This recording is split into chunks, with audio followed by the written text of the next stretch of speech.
Hello aunty, এই চারা গাছগুলোর দাম কত? এক্সকিউজ মি, তোমার আমাকে দেখে আন্টি বলে মনে হচ্ছে?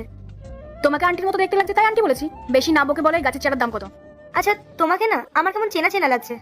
তুমি আমাকে কিভাবে চিনলে? তুমি জিয়া না? তুমি আমার নাম জানলে কিভাবে? জিয়া, আমি তোর কলেজ ফ্রেন্ড পায়েল, মনে পড়ছে না তোর? তুই পায়েল? হ্যাঁ রে, আমি পায়েল।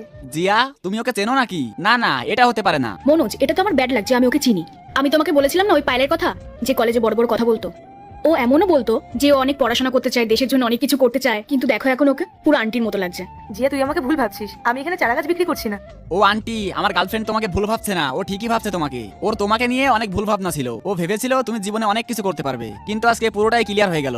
যা বলেছো মনোজ, ও আমাকে অনেক মিথ্যে কথা বলতো। শুধু আমাকে না, আমাদের কলেজে সব ফ্রেন্ডকেও মিথ্যে কথা বলতো। আর ও এটাও বলতো ও নাকি দেশের জন্য অনেক কিছু করবে। জিয়া, তুই আমার কতদিনের বান্ধবী, আর আজ কত বছর পর তোর সাথে আমার দেখা হলো, আর দেখা হতেই তুই আমার সাথে এরকম বিহেভ করছিস। আমি আর তুই একই কলেজে পড়তাম, আর আজ তোর ড্রেস দেখ আর আমার ড্রেস দেখ। তুই একটা শাড়ি পরে আছিস, কত বাজে লাগছে তোকে। যা বলেছো জিয়া, গাইয়া কোথাকার। আর তুমি বা ওর সাথে তর্ক কেন করছো? এই শোনো, ওইদিকে ওই গাড়িটা দেখতে পারছো? ওই গাড়িটার দাম হচ্ছে 30 লাখ টাকা। তোমার এই নার্সারি বিক্রি করেও না ওই গাড়িটার দাম হবে না। পায়েল চলো। আরে মনোজ, তুমি এখানে? আরে sir, sir good morning sir.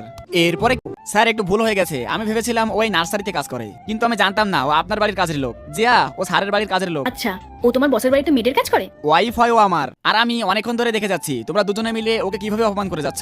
Wife? হ্যাঁ, ও আমার ওয়াইফ, আর এই শহরের ডিএম। কি? ও ডিএম? আর এরপরে কি হয় পার্ট 2 দেখতে চাইলে কমেন্ট করো।